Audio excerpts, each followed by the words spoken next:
Flights are $2,500 each, my sister said, her sharp voice slicing through the clink of silverware at the dinner table.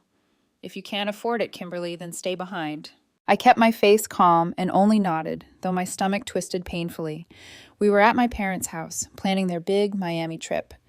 My sister, her husband, my mom. All of them were going business class, of course. I had just come off a 10-hour shift as an environmental engineer, my back aching from hunching over reports, my bank account already drained from helping them before. We deserve this, my sister added, as if my absence meant nothing, as if I wasn't truly family unless I paid my own way in. The next day, my phone pinged. A credit card alert. 3 business class tickets to Miami plus a 5-star hotel booking. $8,000. Charged to my card, but not in my name. My hands shook as I opened the app. The passenger names. My sister, her husband, my mom. Not me. Not Kimberly Harper. What would you do in this situation? Comment now. Your answer might just be the next chapter of the story. I'm Kimberly, 28, an environmental engineer in Raleigh, North Carolina, where I spend my days crunching data and wading through permits. My job pays well, $70,000 to $90,000 a year. But between student loans and family demands, my savings account is more of a suggestion than a reality. For years, I've been the one they turn to when money runs short, and it's left me feeling like a walking ATM. It started innocently enough. 3 years ago, my sister came to me with a pitch. She needed $3,000 for a marketing campaign that was guaranteed to land her big clients. She's a freelance marketer, always chasing the next deal. But that campaign flopped. No clients, no repayment, just a string of excuses about market shifts and unlucky breaks. I let it go, figuring family sticks together, but it became a pattern. Every few months, she'd call with another crisis. A late rent payment, a short-term loan for $500, then $1,000. I wired the money, watched my savings dwindle, and told myself it was temporary. Then there was Mom.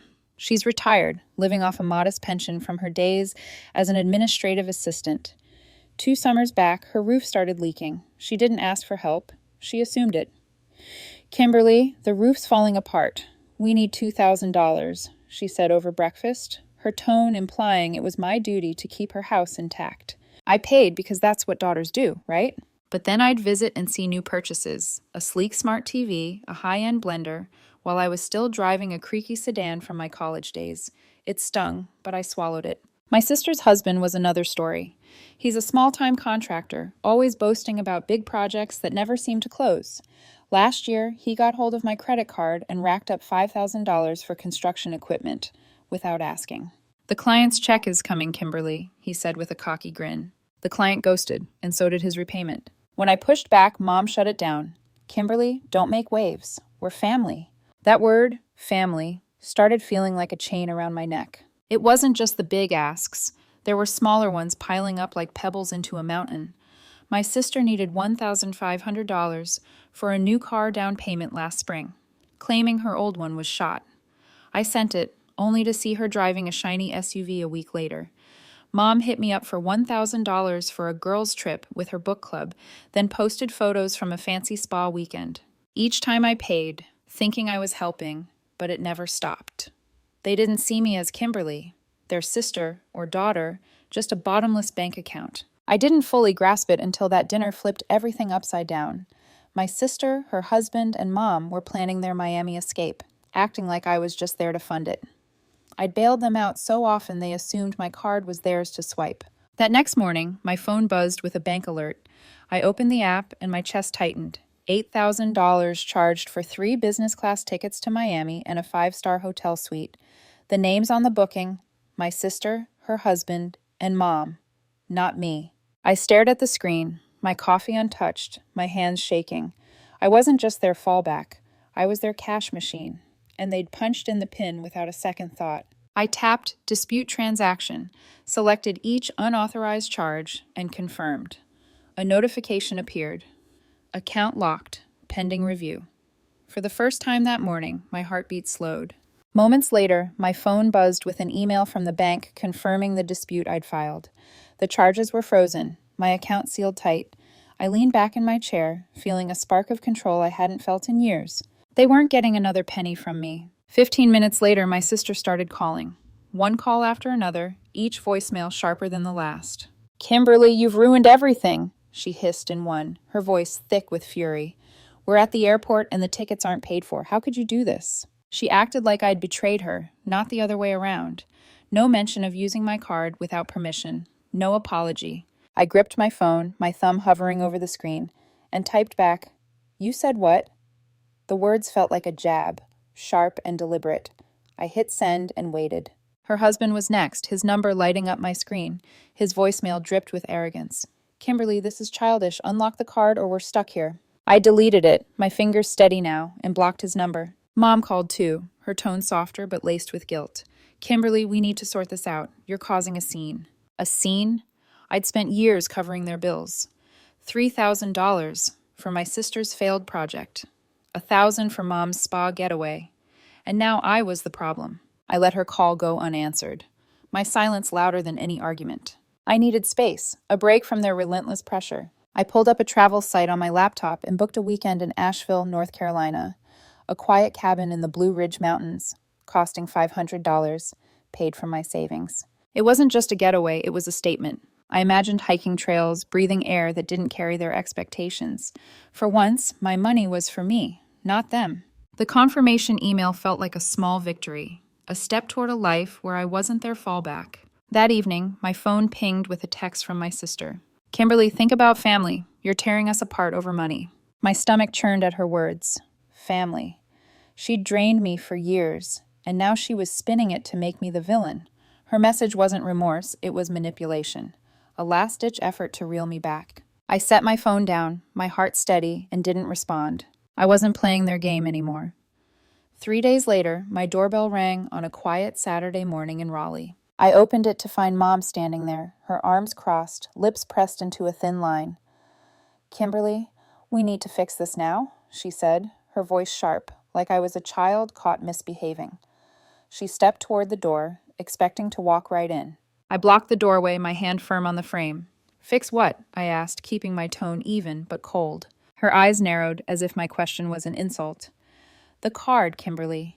The bank's holding up our trip because of your dispute. Unlock it." Her words carried that old, familiar weight, like I owed her, like my boundaries were a personal attack. I took a deep breath, my heart steady despite the knot in my stomach.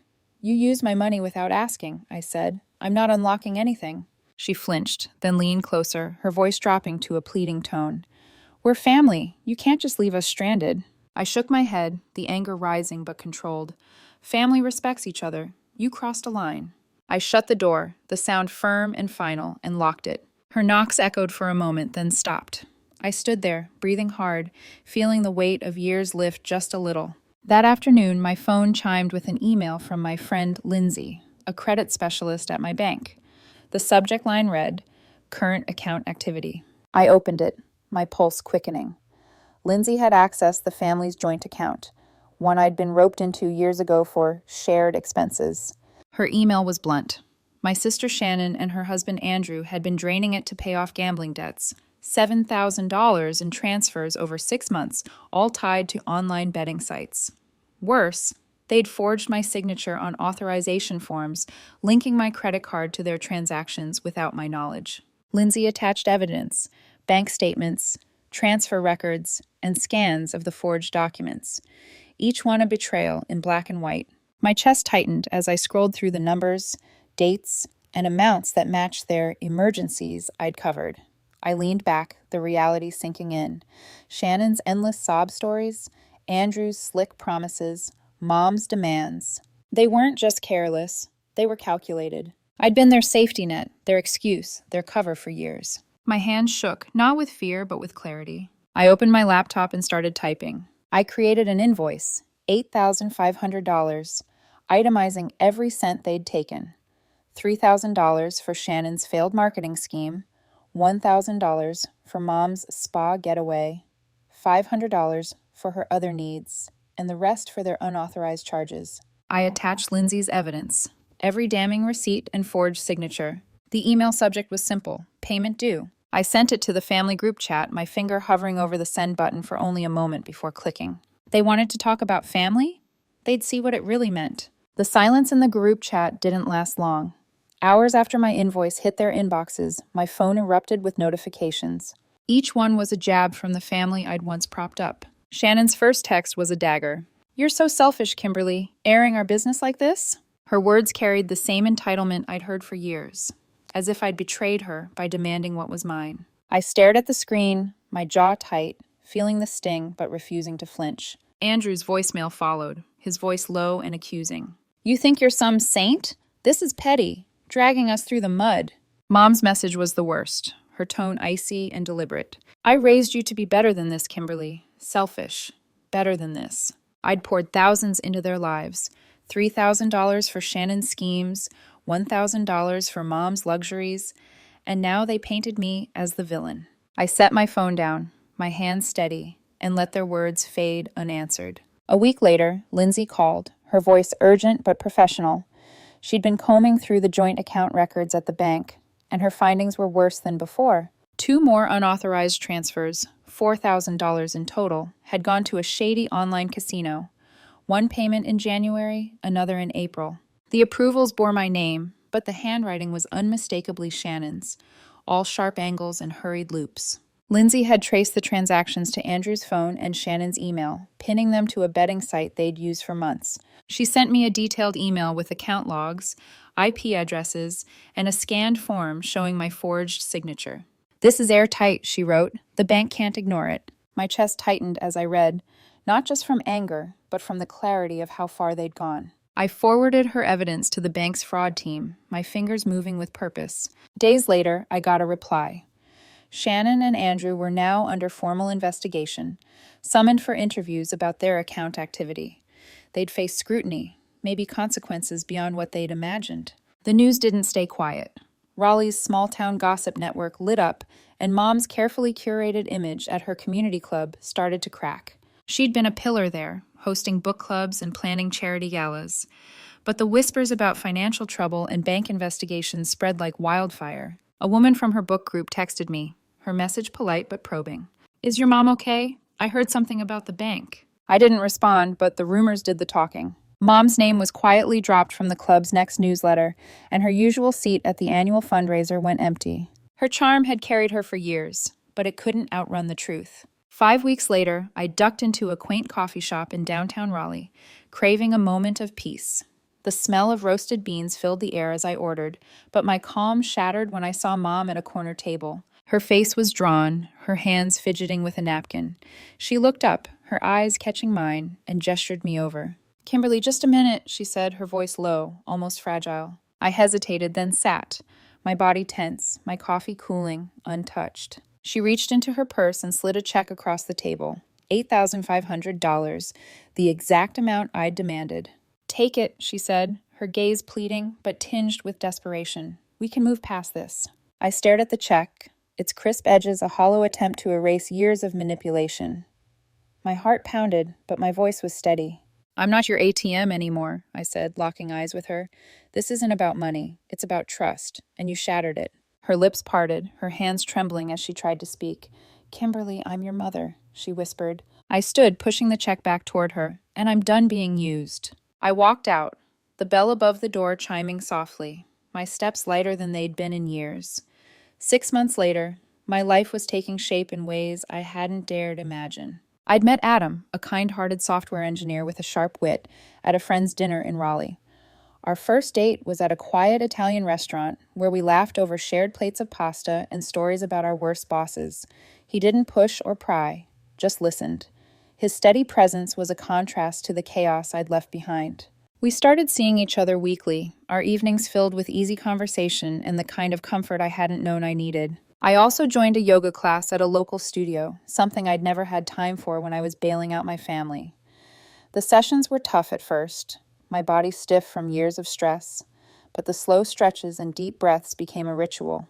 I'd leave each class feeling lighter, my mind clearer, as if I was shedding the weight of their expectations one pose at a time. My instructor, a woman named Tara, became a friend, her encouragement pushing me to show up even on hard days. Saving for a new apartment was my next step.